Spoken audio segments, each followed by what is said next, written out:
7.1, Finding Square Roots.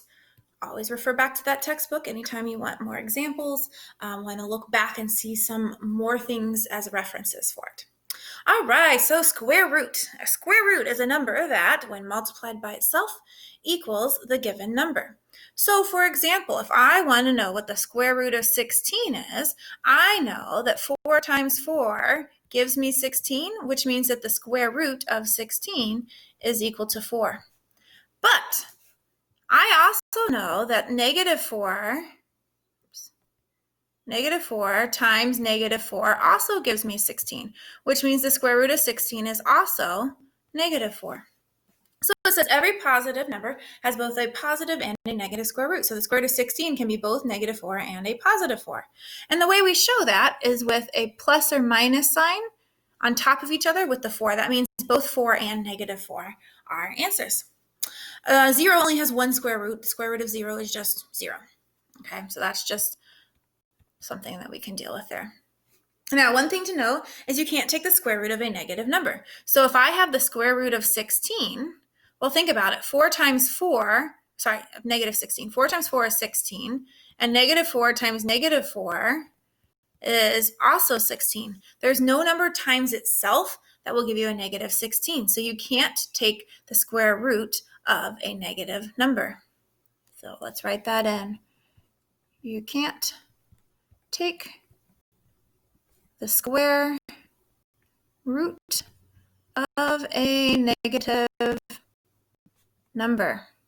Now, one thing to keep in mind, there is something called an imaginary number, and with imaginary numbers, you will be able to take the square root of a negative number. However, you won't get to imaginary numbers until you get to trig. So you don't have to worry about this year. You won't even have to worry about the next year. You won't worry about it in geometry. It'll just be until when you get to trig. So I just throw that out there so that when you do get to trig and you say, well, Mrs. Wickheiser said it's impossible. You can't take the square root of a negative number. Well, you can't unless you use imaginary numbers, and we don't deal with imaginary numbers in this class at all. So you don't need to worry about it. Just know that eventually you will learn about that. So a perfect square root is a number like 16 because 4 times 4 is 16. So it has an integer as its square root. Okay, that's one that we can, like 1 times 1 is 1, 2 times 2 is 4, 3 times 3 is 9. There are perfect square roots. But there's also going to be numbers that aren't perfect squares that you're going to have a decimal to be able to do it. So we will look at some of those as well. So find the 2 square roots of 49. So the square root of 49 is what it's asking for. Well, we know that 7 times 7 is 49, but also negative 7 times negative 7 is 49. So both of those answers will work. One thing to keep in mind is that this symbol here is called the radical sign. Often we just call it a square root sign, but technically we could be finding the third root or the fourth root. And so we just call this the radical. The number that's underneath here is called the radicand. So this 49 would be my radicand. All right, so if I want the positive square root of 16, I know it wants just the positive because it doesn't have any number in front of it. That's going to be 4 because 4 times 4 is 16. This one's saying give me the negative answer, so that would be a negative 4.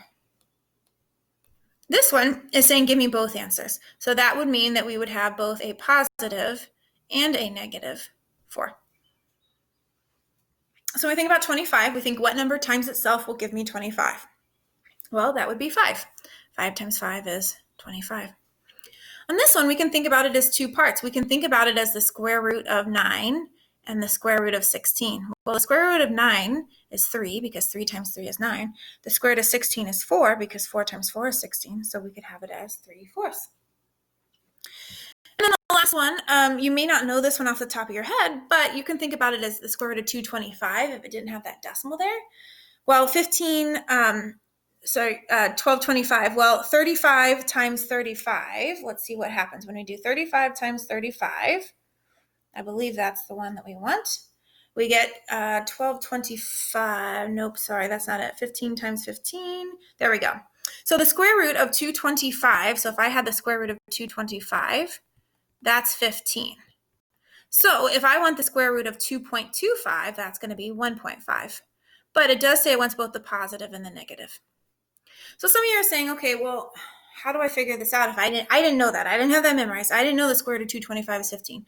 Well, you just start trying numbers. So in your calculator, if you're treating with the decimal, you could say, well, 1 times 1 is 1, and 2 times 2 is 4. So we know it's somewhere between 1 and 4.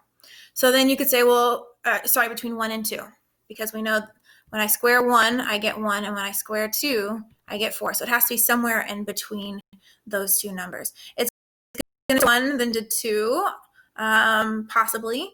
So then we can just start trying numbers. So I can do 1.1 times 1.1, or 1.2 times 1.2, or 1.3, and so forth until I find the one that works. So you can use a calculator, but you should be using it in a sense that you're just trying to find what number times itself gives you that one. Okay, so find both of the square roots of the number. So it wants to know the square root of 36. Well, 6 times 6 would work, and negative 6 times negative 6 would work. Well, what's the square root of 100? What number times itself will give you 100? Well, 10 times 10 will, which means negative 10 times negative 10. Well, and 121, well, that's going to be 11 times 11, and negative 11 times negative 11. So positive and negative 11. One thing I recommend to my students is to make a table of your perfect squares.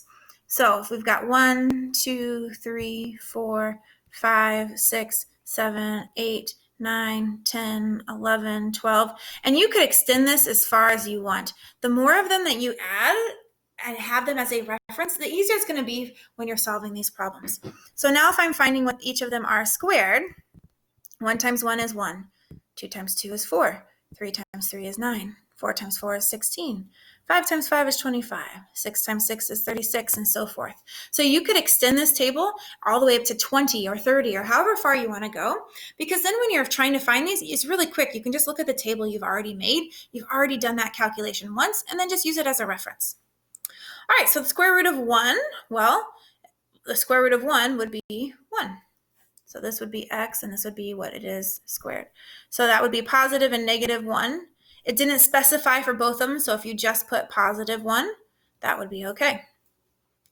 Well, the square root of 4, if I look for 4, I can see on my table is 2. And the square root of 25, if I look at my table, I can see is 5. So plus or minus 2/5. And then I have 1225. Well, if I had extended my table a little bit further, I could see that it's actually going to be 35 if it were 1225, which means if it's 12.25, it'd become 3.5, and it wants the negative of it. So you can always think about it without the decimal, and then think about how you would have to adjust that number to make it so it is the decimal. The other way you could have done that problem is you can see that 12.25 is between 9 and 16, which means our answer has to be between 3 and 4. So you could just start trying 3.1, 3.2, 3.3, 3.4 times itself until you find the one that gives you the 12.25. So a couple different strategies to help you with those that aren't whole number answers. Okay. It says the area of a crop circle is 45,216 square feet. What's the radius? And it says use 3.14 for pi. So our formula for area of a circle is pi times radius squared. So it tells us the area is 45,216 and it's equal to 3.14 times the radius squared. I need to solve it for r. How is 3.14 attached to r squared? Well, multiplication. So if I use division, I can get r squared by itself. So I know r squared is going to be equal to 4,400 when I do that math. And then we still have to get r by itself. How do I get r by itself when r is being squared? Well, the opposite of squaring something would be to take the square root of it. And we've learned when we're solving equations, if I want to do something to one side of the equation, I have to do it to the other side. So now I'm going to take the square root of both sides. So now I have to find the square root of 4,400. So I'm just going to start trying numbers, 100 times 100, 110 times 110, and so forth until I find the one that works, which is 120. So it wants to know what is the radius of the crop circle. It would be 120 feet. Always put that label if we're talking about a word problem. All right. Last three examples, it just wants us to simplify these, find the answer.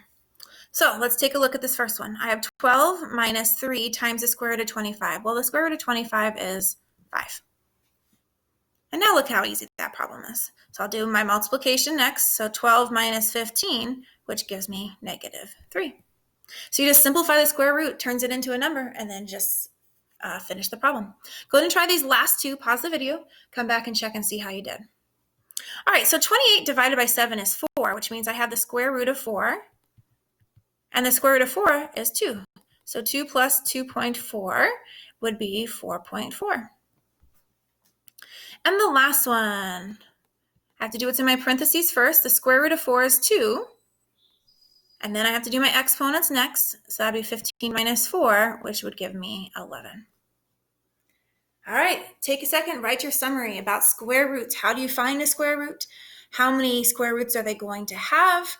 And again, having that table as part of your summary or somewhere on this sheet is going to be something very helpful to you as we're working through these problems.